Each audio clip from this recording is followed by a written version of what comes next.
지난주하고 지지난주 말씀을 조금 보면서 말씀을 이어가려고 하는데요. 교회는 하나님의 뜻이 실현되는 곳입니다. 하나님께서 만드신 공동체가 둘이 있는데 그 중에 하나가 교회죠. 예수 그리스도로 말미암아 교회 공동체를 세워 주셨는데요. 에베소서 지난주에 봤지만 1장 3절부터 14절 말씀에 보면 하나님께서 우리를 어떻게 구원하셨느냐, 그것에 대해서 말씀을 하고 있어요. 왜 구원하셨느냐? 다시 한번 볼까요?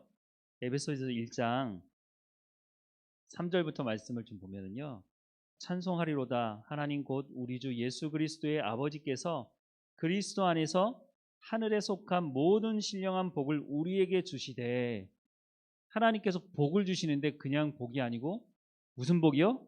하늘에 속한 모든 신령한 복을 누구에게 주신다고요? 우리에게, 나에게 주신다고 말씀하셨는데, 그러면 그 복이 뭔지 모르잖아요. 근데 설명을 하세요. 4절에 곧 창세전에 그리스도 안에서 우리를 택하사 우리로 사랑 안에서 그 앞에 거룩하고 흠이 없게 하시려고 그 기쁘신 뜻대로 우리를 예정하사 예수 그리스도로 말미암아 자기의 아들들이 되게 하셨으니 이는 그가 사랑하는 자 안에서 우리에게 거저 주시는 바 그의 은혜의 영광을 찬송하게 하려는 것이 바로 뭐라고요? 신령한 복이요. 한마디로 요약하자면 하나님의 자녀가 된 것, 그게 신령한 복이라고요.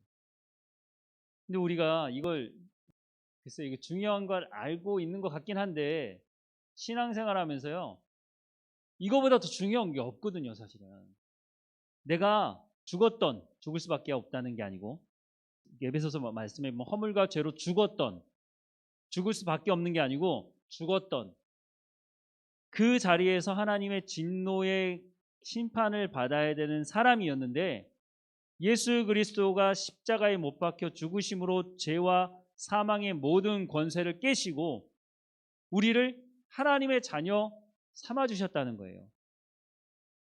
우리를 하나님의 자녀가 될 수 있도록 불러 주셨어요. 그래서 예전에 한번 제가 말씀드린 것 같은데, 우리가 회개해야 구원받는 건가요? 구원받고 나서 회개하는 건가요? 회개하고 구원받는 건가요? 구원을 받았으니까 회개하는 건가요? 네, 보통은 어떻게 생각하냐면 회개해야지, 회개해야 구원받는 거 아니냐 생각하시지만 그런가요? 네. 여러분 언제 회개하셨어요? 여러분의 구원을 한번 되새겨 보세요. 내가 어떻게 하나님 앞에 회개했는지. 여러분 교회에 나오기 전에, 모태신앙은 좀 다르겠지만 내가 첫 번째 신앙생활 하는 사람이라고 생각한다면, 내가 교회 나오기 전에 갑자기 길거리 걸어 다니다가 하나님 제가 잘못했습니다 뭐 이러신 분 계세요? 아니죠. 교회에 와서 어떻게 하여튼 다 그 사연들이 있으실 것 같아요. 어떻게 해서 하여튼 교회 와서 하나님 말씀을 듣다 보니까 내가 죄인이구나 알게 된 거죠. 그러면서 저 깊이 성령께서 이제 만지시는 부분이 있죠. 그래서 그게 터지는 거잖아요. 회개하게 되는 거죠. 우리가 구원받은 백성이기 때문에 하나님의 말씀을 들을 수 있는 것이고, 하나님 말씀을 듣다 보니까 내가 죄인인 걸 알게 되는 거예요. 그래서 진정한 회개는 그때부터 시작이 되는 거예요. 이해가 되시나요? 네, 하나님께서 우리를 구원하셨기 때문에 우리가 회개할 수 있는 거예요. 사실은 하나님께서 우리 가운데 신령한 복을 주신 것이 뭐라고요? 구원이라고요. 구원. 예수 믿는 사람들에게 가장 중요한 게 구원이에요. 구원. 예수 그리스도로 말미암아 하나님의 자녀가 된 것이 가장 중요한 것이에요. 근데 이 중요한 것을 잘 모르게 되면 신앙생활이 꼬이고 엉망이 돼버려요. 교회 나와서 예배 드리는 사람들마다 당신 구원받았냐고 하면 다 구원받았다고 얘기를 해요. 근데 여러분 진지하게 한번 물어볼까요? 여러분 구원 받으셨나요? 전도하다가 그런 얘기 하는데, 전도 폭발인가 그런 거 이제 할 때 이렇게 질문 중에 뭐가 있냐면, 당신은 오늘 죽으면 하나님의 나라에 갈 수 있습니까? 죽음에 대해서 별로 생각 안 해봤는데 갑자기 죽음을 딱 얘기하면서 오늘 죽으면 하나님 나라에 갈 수 있습니까? 딱 질문을 하면요, 진지하게 그걸 받아들인다면요, 이거 심각한 거거든요. 평소에 주일 예배도 나오고 수요 예배도 나오고 새벽도 예배 드리고 오늘 죽으면 하나님의 나라에 갈 수 있습니까? 그런 확신이 있습니까? 물어보잖아요. 확신이 있어요? 네. 죽어봐야 알지. 그렇게 얘기하실래요? 예전에도 한번 잠깐 지나가면서 말씀드렸지만 구원파가 어떻게 접근을 하느냐면, 당신 구원을 받았느냐? 이게 보통 예수 믿는 사람들한테 가서 물어보거든요. 교회에 있는 집들을 찾아다니면서 구원 받으셨습니까? 그러면 이제 보통 교회 다니는 사람들 뭐라 그래서 저 구원 받았습니다 그랬죠. 그러면 언제 구원 받으셨습니까? 이렇게 물어보죠. 언제 구원 받으셨어요? 네, 그러면 이제 조금 헷갈리기 시작해요. 글쎄, 난 모태신앙인데 뭐 이러면서. 모태신앙도 하나님 인격적으로 만나야죠. 어쨌든. 근데 또 한 가지 질문을 딱 더 던져요. 당신 생일이 언제입니까? 저 생일은 몇 년, 몇 월, 며칠, 심지어는 몇 시, 몇 월, 몇 시, 몇 월, 며칠, 몇 시, 몇 초까지 나오죠. 요즘에는. 어디서 태어난지. 거의 고향이 다 어디예요? 산부인과죠? 어디 산부인과, 어디 산부인과. 그런데 왜 당신의 영적인 생일을 모릅니까? 라고 물어보면 그때부터 할 말이 없는 거예요. 말도 안 되는 소리인데 그런 말에 속아 넘어서 구원파에 빠진 사람이 한둘이 아니에요. 그러면 다시, 여러분 구원의 확신이 있으십니까? 여러분이 하나님의 나라에 가게 될 뭔가 보여주셔야 되는 게 있어야 되잖아요. 뭐예요? 이미 다 알고 계시는데 사실은 성경에 기록되어 있죠.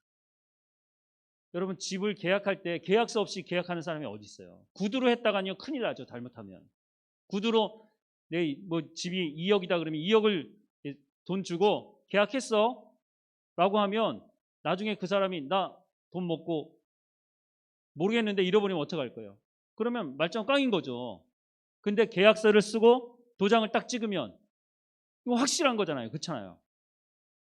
하나님께서 우리 가운데 확실한 증거를 주셨죠. 뭐죠? 성경의 말씀이요. 영접하는 자, 곧 그 이름을 믿는 자들에게는 하나님의 자녀가 되는 권세를 주셨다고 요한복음 1장 12절에 기록하고 있죠. 저는 그 말씀을 믿어요. 그리스도인들이 믿는 게 뭐냐? 물론 하나님 믿고 예수님 믿고 성령 믿지만 성경에 기록된 하나님의 말씀이 있기 때문에 우리가 하나님을 알 수 있고 하나님을 믿을 수 있는 거예요.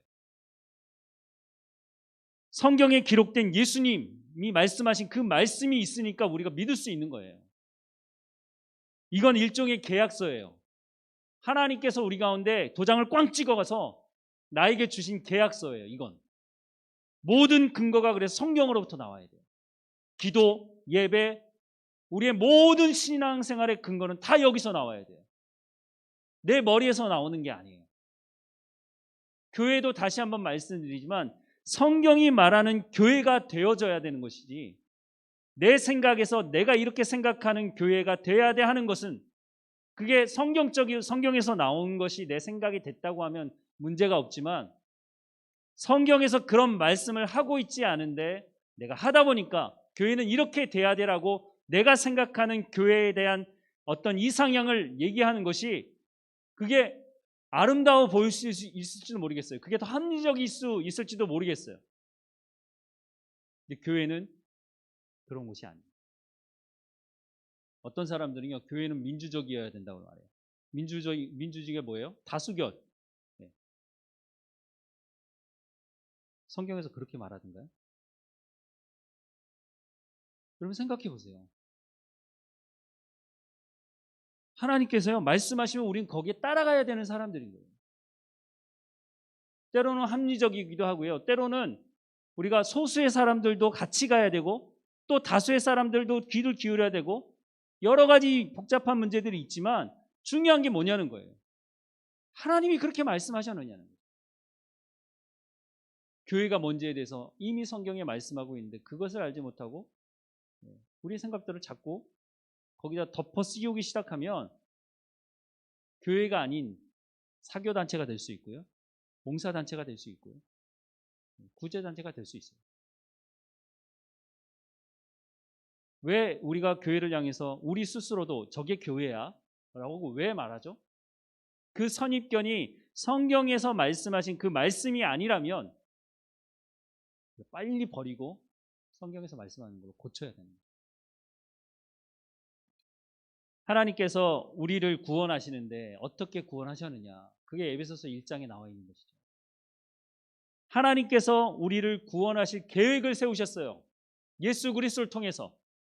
그게 에베소서 1장 3절부터 6절까지 말씀이에요. 근데 그게 계획만 세운다고 되는 것이 아니잖아요. 예수님이 이 땅에 오셔야 되는 거예요. 예수님이 십자가에 못 박혀 죽으셔야, 그리고 부활하셔야 이 문제가 해결될 수 있는 거예요. 그래서 예수님이 이 땅에 오셔서 그걸 실현을 하셨죠. 그리고 나서 예수님께서 가시면서 오실 성령에 대해서 말씀하세요.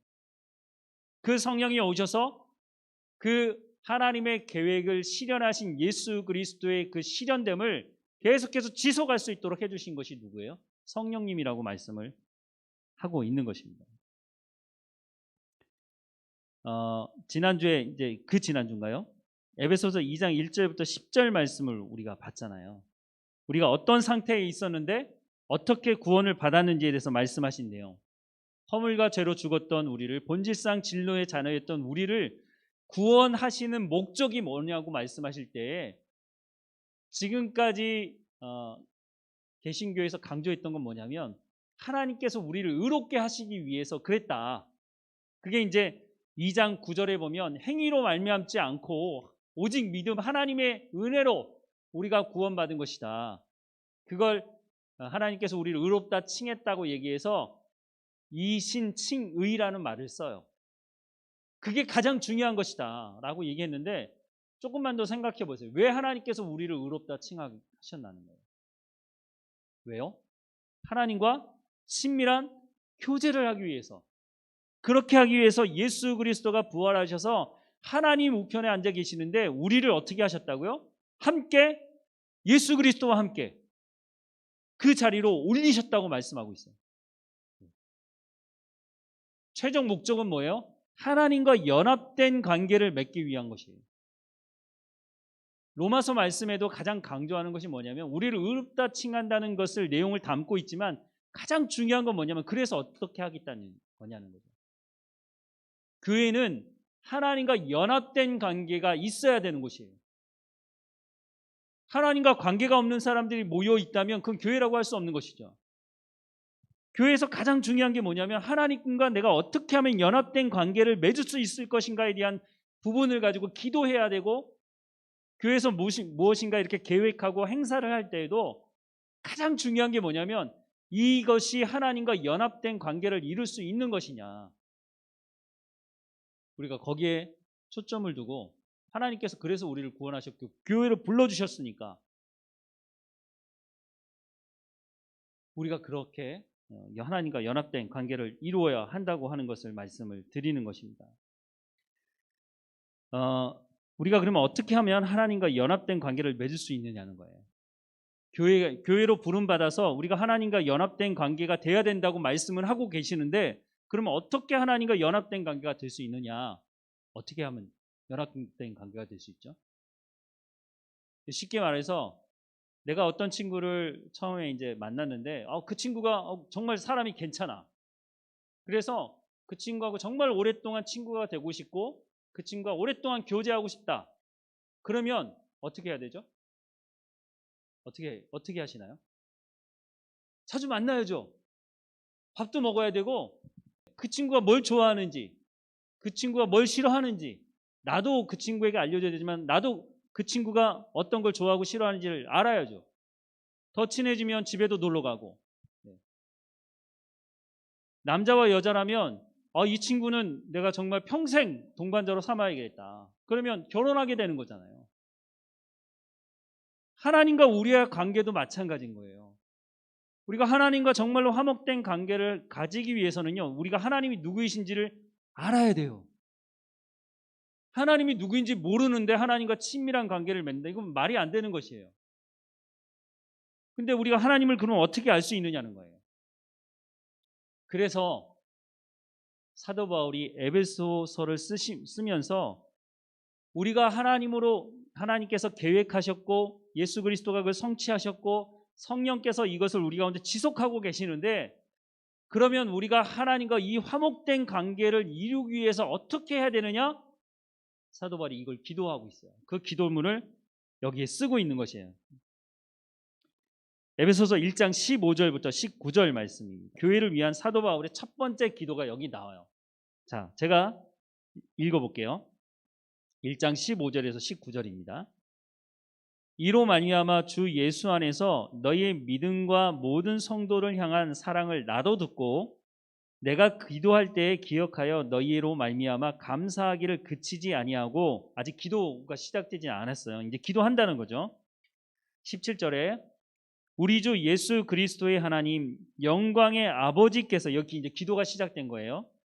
우리 주 예수 그리스도의 하나님 영광의 아버지께서 지혜와 계시의 영을 너희에게 주사 하나님을 알게 하시고 너희의 밝은 눈을 밝히사 그의 부르심의 소망이 무엇이며 성도 안에서 그 기업의 영광의 풍성함이 무엇이며 그의 힘의 위력으로 역사하심을 따라 믿는 우리에게 베푸신 능력의 지극히 크심이 어떠한 것을 너희로 알게 하시기를 구하노라. 이해가 되셨나요? 예. 다시 한번 기도의 내용이 뭐라고요? 17절부터 다시 한번 읽어드릴게요. 우리 주 예수 그리스도의 하나님 영광의 아버지께서 지혜와 계시의 영을 너희에게 주사 하나님을 알게 하시고 너희 마음의 눈을 밝히사 그의 부르심의 소망이 무엇이며 성도 안에서 그 기업의 영광의 풍성함이 무엇이며 그의 힘의 위력으로 역사하심을 따라 믿는 우리에게 베푸신 능력의 지극히 크심이 어떠한 것을 너희로 알게 하시기를 구하노라. 잘라서 볼까요? 하나님이 사도 바울이 지금 하나님께 뭘 달라고 기도하고 있어요. 지금 사도 바울은 로마에 붙잡혀 있고요. 에베소는 멀리 떨어져 있어요. 그 에베소에 편지를 쓰면서 내가 너희를 위해서 기도하는데 기도의 내용이 뭐냐면 내가 하나님께 구하고 있다. 뭘 구하느냐면 지혜와 계시의 뭐죠? 영을. 우리 성경에 지혜와 계시의 영이 뭐죠? 하나님께 지금 지혜와 계시의 영이 너희에게 임하길 원한다. 기도하고 있어요. 하나님께서 너희를 구원하신 것에 대해서 너희 정말 성부 하나님, 성자 예수님, 성령 하나님, 이 세 분의 합작품이 너희야. 너희가 교회고 그렇게 부름을 받았는데 너희 너무 귀중한 존재인데 내가 그래서 기도하는데 하나님, 이 하나님의 자녀들에게 지혜와 계시의 영을 주십시오. 지혜와 계시의 영이 뭐죠? 네. 김하란 집사님 성령이라고 딱 얘기해요. 성령. 지금 사도 바울이 간절히 기도하고 있는데 뭘 기도하느냐면 하나님, 쉽게 말해서 이 에베소 성도들에게 하나님 성령을 주십시오. 그걸 얘기하고 있어요. 왜 갑자기 난데없이 성령을 달라고 얘기했을까요? 고린도전서 12장 3절에 보면은요. 성령이 아니고는 예수를 주라고 시인할 수 없다고 말하고 있어요. 그러니까 내가 하나님의 자녀가 되는 가장 초반부터 성령께서 우리 가운데 좌정하시고 우리를 이끌지 않으면 우리의 입술로 예수 그리스도가 나의 구주라고 내가 죄인이라고 말할 수 없다는 거예요. 우리 구원의 첫 발걸음부터 성령께서 인도하셨기 때문에 우리가 하나님의 교회가 된 거예요. 그런데 무슨 또 지혜와 계시형 이 말을 이렇게 풀었었지만 왜 또 성령에 대해서 또 얘기를 왜 또 하고 있느냐는 거예요. 왜죠? 한 번 더 생각을 해보면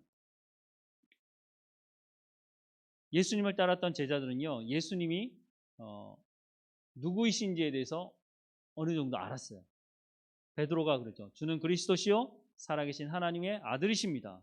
성령이 아니고는 네가 그렇게 얘기할 수 없다라고 예수님께서도 말씀하셨죠. 이미 이 사람들은요, 성령이 오셔서 예수 그리스도가 누구인지를 알고 있는 사람들이었어요. 그런데 예수님이 부활하셔서 승천하시면서 뭐라고 말씀하시죠? 너희는 예루살렘을 떠나지 말고 뭐라고요? 성령이 임하실 때까지 기다려라. 이건 뭐죠? 그러면 지금까지 성령이 없었던 건가요?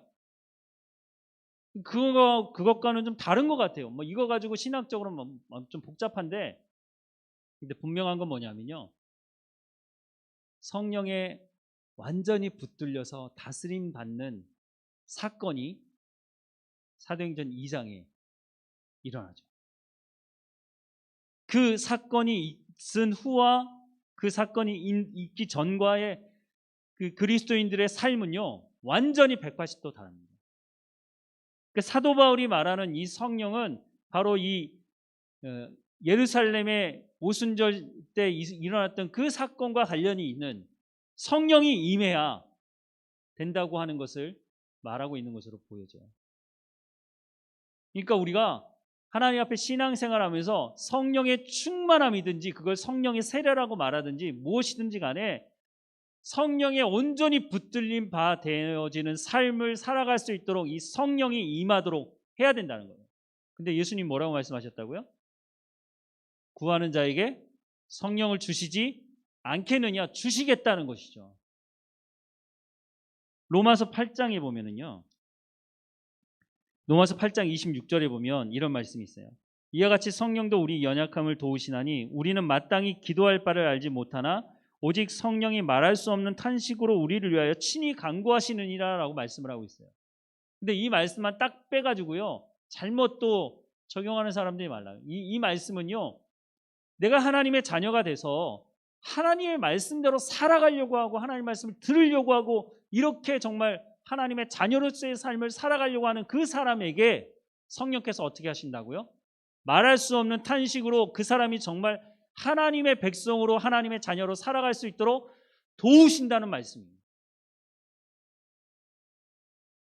성령이 임해서 우리 가운데 그런 역사가 일어나는데 그 일을 통해서 가장 중요한 핵심은 뭐냐? 성령이 왜 오셔서 어떤 일을 하시느냐? 아까 좀 전에 읽었던 그 기도의 내용에 지혜와 계시의 영을 주사 뭘 한다고요? 하나님을 알게 하십니다. 이건 사도 바울의 얘기가 아니에요. 예수님이 이미 말씀하셨던 것이에요. 기억나시나요? 우리가 성령에 대해서 너무 오래돼가지고 요한복음에 보면요, 요한복음에 예수님께서 잡히시던 그 저녁에 제자들에게 마지막 주옥과 같은 말씀들을 쭉 하시는데 그 중에 성령에 대한 언급을 하세요. 요한복음 14장 16절부터 17절에 보면 내가 아버지께 구하겠으니 그가 또 다른 보혜사를 너희에게 주사 영원토록 너희와 함께 있게 하리니 그는 진리의 영이라 세상은 능히 받지 못하나니 이는 그를 보지도 못하고 알지도 못함이라. 그러나 너희는 그를 아나니 그는 너희와 함께 거하시며 또 너희 속에 계시겠습니다. 예수님이 가시고 나면 보혜사 성령이 오시는데 그분이 어떤 분이라고요? 진리의 영이라고 말하고 있어요. 진리는 하나님의 말씀을 말하잖아요. 예수님이 또 말씀하세요. 요한복음 14장 25절부터 26절. 내가 아직 너희와 함께 있어서 이 말을 너희에게 하였거니와 보혜사 곧 아버지께서 내 이름으로 보내실 성령 그가 너희에게 모든 것을 가르치고 내가 너희에게 말한 모든 것을 생각나게 하시리라. 성령이 오시는데 그 진리의 영이신 성령님께서 너희에게 오시면, 그러니까 오순절 사건을 통해서 성령이 오시면 어떻게 하신다고요? 뭐라고 말씀하셨어요? 내가 너희에게 모든 것을 가르치고 내가 너희에게 말한 모든 것을 생각나게 하신다고요. 예수님이 가르친 것이 뭐예요? 하나님의 말씀이에요. 성령이 임하면 하나님의 말씀을 깨달아 알게 된다고 말씀하고 있어요. 왜냐하면 그분은 진리의 영이시기 때문에. 더 볼까요? 요한복음 15장 26절. 내가 아버지께로부터 너희에게 보낼 보혜사 곧 아버지께로부터 나오시는 진리의 성령이 오실 때 그가 나를 증언하실 것이다. 예수 그리스도가 구원자이시고 메시아라는 것에 대해서 증언하실 분이 바로 성령님이시라는 거예요. 내 가운데 하나님을 믿고 하나님을 알아가고 예수 그리스도가 누구인지를 알아갈 수 있도록 하게 하시는 분이 누구라고요? 성령이시라고요. 또 있습니다. 요한복음 16장 7절부터 11절. 그러나 내가 너희에게 실상을 말하노니 내가 떠나가는 것이 너희에게 유익이라. 내가 떠나가지 아니하면 보혜사가 너희에게로 오지 아니하실 것이요 가면 내가 그를 너희에게로 보내리니 그가 와서 죄에 대하여 의에 대하여 심판에 대하여 세상을 책망하시리라. 죄에 대하여라 하면 그들이 나를 믿지 아니하며 의에 대하여라 함은 내가 아버지께로 가니 너희가 다시 나를 보지 못하며 심판에 대하여라 함은 이 세상 임금이 심판을 받았음이라 라고 말씀하고 있습니다. 이게 무슨 말이죠? 하나님의 말씀이 전해지니까 죄에 대해서 알게 되는 거예요. 성경에서 말하는 의인은 하나님 말씀을 듣고 순종하는 것을 말해요. 심판을 어떻게 알아요? 하나님께서 말씀하신 기준이 있기 때문에 그 기준에 맞느냐 맞지 않느냐. 그래서 하나님 심판하시는 거죠. 결국 뭐예요? 성령이 오셔서 하나님의 말씀을 너희에게 가르쳐 알게 하셔서 이것들에 대해서 알 수 있도록 하시겠다는 것이에요. 또 있습니다. 요한복음 16장 12절부터 15절.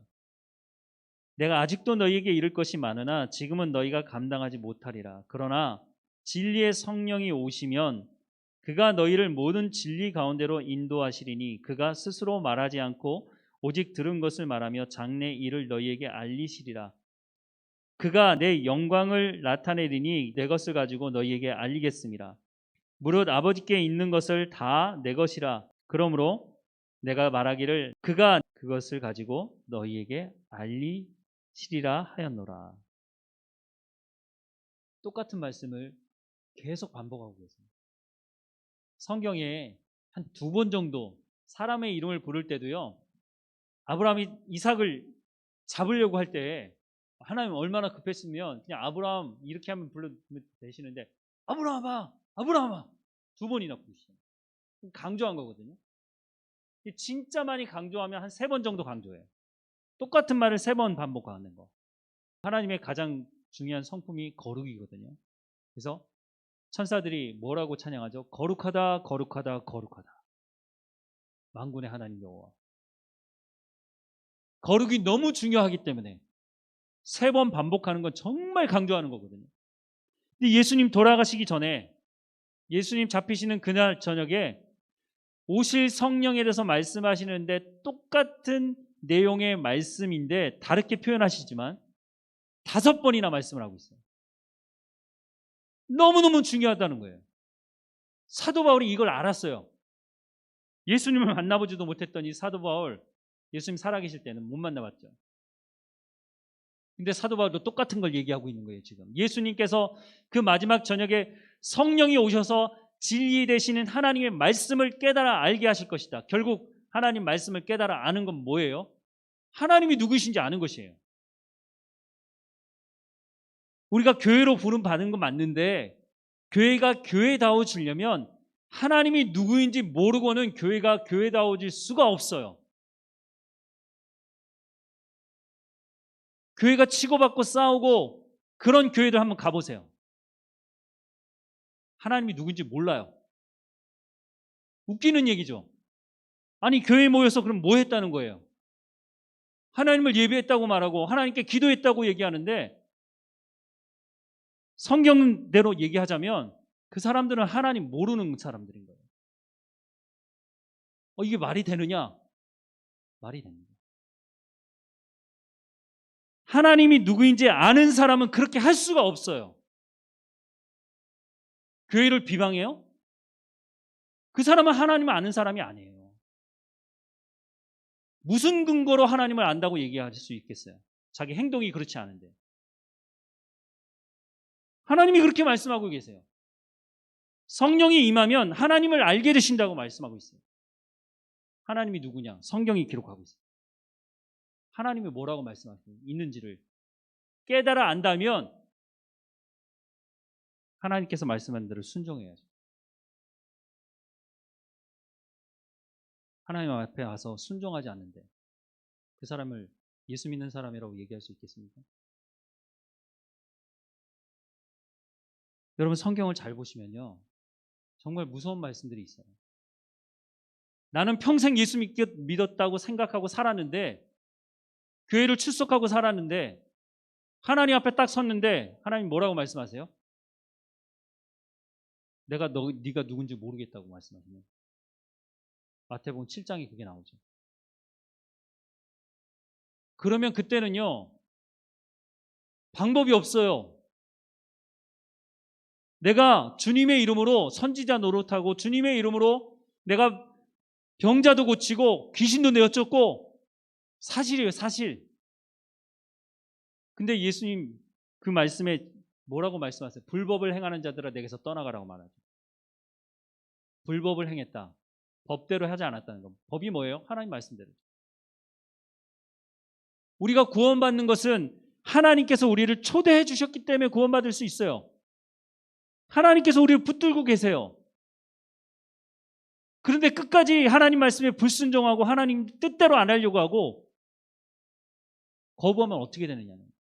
우리 가운데 그렇게 된다는 것을 얘기하고 싶으신 것이 아니라 그렇게 될 수 있다는 거예요. 너희가 어떻게 살 것이냐를 우리 가운데 도전하고 계시는 것이죠. 성부 하나님께서, 성자 예수님께서, 성령 하나님께서 그렇게 해서 나를 구원하셨는데 내가 그런 존재인데 너희가 그렇게 부름받은 교회인데 너희 그렇게 살 거야? 묻고 있는 거죠.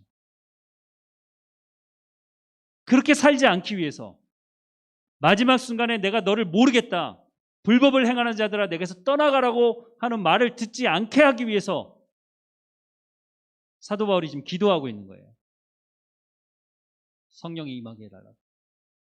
왜? 그 성령이 하나님이 누구이신지를 알게 하시는 분이시니까.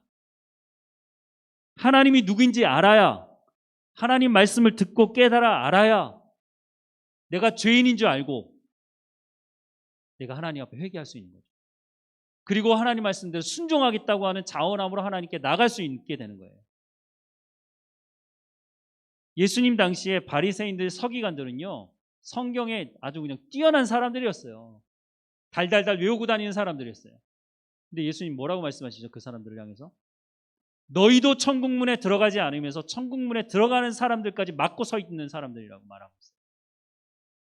구원에서 비껴나간 사람들이에요. 이스라엘 백성들인데 선택받은 백성인데 근데 구원의 결정은 누가 하세요? 제가 하는 게 아니에요. 우리는 때로는 신앙생활 하면서 아유 저 사람 구원 못 받겠어 이렇게 얘기하는 사람도 있어요. 자기가 하나님인가요? 구원은 하나님께서 결정하시는 거예요. 함부로 그런 얘기하면 안 되죠. 그런데 어렴풋하게 저 사람은 구원받을 수 있을 것 같아. 구원받지 못할 것 같아. 추측할 수 있게 성경의 말씀에 기록을 해둔 것들이 있어요. 우리가 그런 말씀들을 보면서 깨달아 알아서 내가 이 길로 가면 안 되는구나. 우리가 여기서 서울을 가려고 하면 우리가 지도도 없고 우리가 뭐 내비게이션도 없고 이럴 때 어떻게 하면 서울을 갈 수 있어요? 침 탁 뱉어가지고 탁 튀겨가지고 갈 거예요? 최소한 길을 딱 나가보면 안내 표지판이 있어요. 이쪽으로 가면 서울이고 이쪽으로 가면 뭐 목포고 이렇게 그 표지판을 정확히 봐야죠. 그래야 서울을 갈 수 있죠.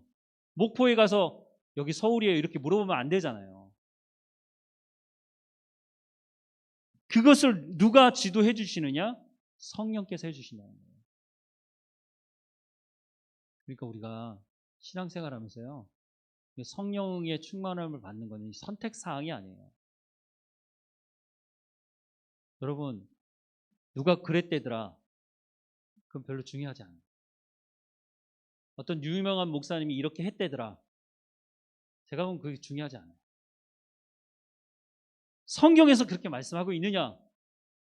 그 목사님이 성경에 있는 말씀을 가지고 그렇게 얘기했느냐?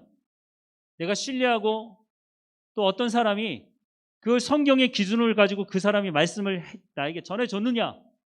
그게 중요한 것이지. 여러분, 그래서 TV에 나와서 웃기는 얘기하는 사람들 참 많잖아요. 거기에 속아 넘어가지 마시라고. 처음부터 끝까지 웃기긴 했는데 하나님 말씀이 없어요. 말씀이. 하나님 말씀이 우리 가운데 들어와야죠. 그게 교회가 되는 것인데 누가 뭐라고 했다? 이거 중요한 게 아니에요. 성경이 뭐라고 얘기해요. 성경이. 우리의 모든 삶의 기준은 여기서부터 나와야 돼요. 교회. 우리가 교회이기 때문에. 그래서 사도 바울이 에베소 교회를 향해서 기도하면서 너에게 성령이 임하기를 내가 기도하고 있다. 그 성령이 예수님께서 말씀하신 것처럼 하나님이 누구이신지를 알게 하실 것이다. 이게 교회의 핵심입니다. 마지막 한 가지만 말씀을 드리고 마치려고 합니다. 우리가 교회 안에서 실수하는 것 중에 하나가요. 제가 교회에 대해서 첫 번째 말씀 드릴 때도 말씀을 드렸지만 사람들이 하나 되자고 얘기해요. 하나 되자고. 도대체 뭐에 대한 하나가 되자고 얘기하는지 좀 잘 모르겠어요. 근데 성경은 그걸 말하고 있어요. 이미 말씀드렸어요. 지금. 성령이 임해서 하나님이 누구인지 아는 것에 하나가 돼야 돼요. 사람들의 생각이 다 달라요. 한 남자와 한 여자가 만나는 건요, 두 사람이 만나는 게 아니에요. 한 가정과 그 사람이 살아왔던 한 가정의 문화와 이 사람이 살고 있던 한 문화가 합해지는 거예요. 근데 이스라엘 백성들이요, 가나안 땅 여자를 취하지 말라고 하나님 말씀하셨는데 그 땅의 여자를 취하고 자기 아들들도 보내주고 서로 교류를 하고 결혼을 시켰다는 거예요. 이건 같은 민족끼리 결혼하는 게 아니에요. 지금으로 얘기하자면 한국 사람, 미국 사람을 만나서 결혼하는 것이에요. 이거는요, 한국의 전체 문화와 미국의 전체 문화를 가지고 있는 사람이 한 가정에 들어와서 한 문화를 이루는 것이거든요. 쉬운 문제가 아니에요. 사람들이 생각이 달라요. 근데 어떻게 하나 되느냐는 거예요. 불가능한 거예요. 근데 교회 안에서는 이게 가능하다는 거예요. 뭘로 가능하느냐? 성령에 임해서 하나님의 말씀을 깨달아 아는 것을 통해서 하나님의 말씀으로 하나 되는 것이에요. 우리끼리 모여가지고 열심히 체육대회 하면서 으쌰으쌰하고 밥 먹으면서 하나 되자. 안 돼요, 안 돼. 좋을 때는 좋은 것이죠. 그런데 사람이 그렇지 않아요.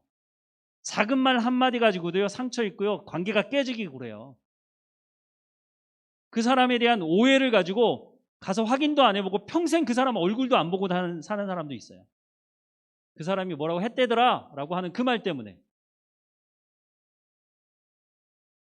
교회 안에서도요, 그런 일들을 너무 많이 봐요. 교회 하나 되면요, 성령을 통해서 우리가 하나님을 알므로 말미암아 하나가 되어야 되는 것이에요. 그러지 않고는요, 절대 하나 될 수 없어요. 정말 하나 되자고 말하고 싶은 사람이 있다면 신앙생활 열심히 하라는 거예요. 예수 잘 믿으라는 거예요. 하나님이 누구인지 제대로 알라는 거예요. 그러면 하나 되지 말라고 해도 하나 될 수밖에 없어요. 근데 이런 거 다 무시해놓고 하나 되재요. 뭘 하나 되자는 거예요? 하나 안 돼요. 될 수가 없다니까요. 생각이 다른데 어떻게 하나가 되느냐고요. 말이 안 돼요. 내가 정말로 신앙생활을 잘하고 하나님 말씀대로 살아가겠다고 하는 그 열심을 가지고 성령의 충만함으로 하나님 말씀에 뭐라고 말씀하시는지를 보며 깨달아 알고 사는 삶이 없다면 교회는 하나 될 수 없어요. 원리가 그래요. 원리가. 말로 말로 안 돼요. 여러분 주변에 그런 얘기 하시는 분이 있으면 신앙생활 똑바로 하라고 하면서 신앙생활을 똑바로 안 하니까 이상한 얘기들 하는 거예요. 교회 부흥을 원하세요? 모두가 원하죠. 그러면 신앙생활을 잘하세요. 부흥은 사람이 많이 모이는 것을 부흥이라고 말하지 않아요, 성경은. 부흥이 뭐라고 말씀하시냐면 하나님이 누군지 아는 것이에요. 하나님이 누군지 모르기 때문에 하나님 말씀에 순종하지 않는 것이고, 불순종하기 때문에 하나님을 반역하고 하나님을 떠나는 것이에요. 역으로 돌아가자면 하나님이 누군지 알아야죠. 말씀을 보지 않으면서 하나님이 누군지 알 수 있어요? 없어요. 기도 열심히 하세요. 그리스도인이 기도해야죠. 뭐예요? 기도해야죠. 근데 기도하는 것만큼 말씀 보세요. 기도만 열심히 하면 신비주의에 빠져요. 그리고 자기 생각이 다 맞는 줄 알아요. 기도 많이 하는 사람들 중에 성경을 안 보고 성경으로부터 떠나 있는 사람들의 공통점이 그거예요. 대단히 자기는 홀리하고 거룩한지 착각하고 살아요. 하나님으로부터 무슨 직통 계시를 받는다고. 아니, 하나님이 이렇게 많은 말씀을 다 해주셨는데 무슨 직통 계시를 얘기하고 있어요. 하나님 말씀하세요. 네. 우리의 마음 가운데도 말씀하시고 그렇게 하세요. 그리스도인들은요, 성경으로부터 시작해요. 여러분, 장로교회에서 신앙생활하는 게 정말 잘하시는 것입니다.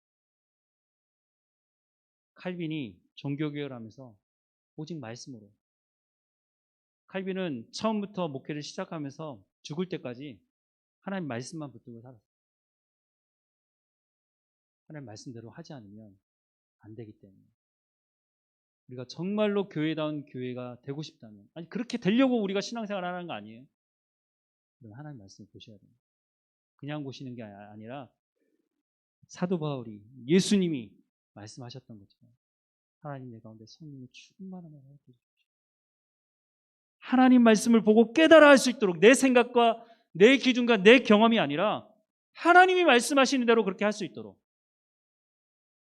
그래야 교회가 교회다워질 수 있어요. 우리가 노력한다고 해서 교회가 교회다워지는 것이 아니에요. 하나님이 임재하셔야죠. 솔로몬이 지은 성전이 하나님이 임재하시기 때문에 그게 성전이 되는 것이지, 아무리 금으로 도배를 해놔봐야 하나님이 거기 임재하지 않으시면 거기는 성전이 아니에요. 나중에 열왕기 상에 가보면 우리가 보게 되겠지만 하나님 그렇게 말씀하세요. 너희가 하나님의 말씀대로 순종하지 않으면, 내가 여기 있지 않으면 아무 소용없는 거다. 우리가 교회로 부름받았다고 하는 것에 대해서 여러분 너무너무 감사한 일이죠. 교회에 다워지는 우리의 삶이 되기를 간절히 소망합니다. 기도하겠습니다. 하나님, 우리가 본질상 진노의 자녀였지만 허물로 죽은 우리를 그리스도와 함께 살리시고 하나님의 은혜로 그리스도 예수 안에서 함께 하늘에 앉히시는 하나님의 그 놀라운 은혜를 경험하게 하신 하나님께 감사를 드립니다. 성부 하나님께서, 성자 예수님께서, 성령 하나님께서 우리를 구원하시기 위해서 연합되어서 우리를 하나님의 자녀로 삼아주신 것 감사를 드립니다. 하나님, 이제 우리가 하나님 앞에 부름받은 교회로서 깨어있게 하시고 성령의 충만함을 통해서 하나님이 누구이신지를 알므로 말미암아 우리가 교회다운 삶을 살아갈 수 있도록 은혜를 허락해 주옵소서.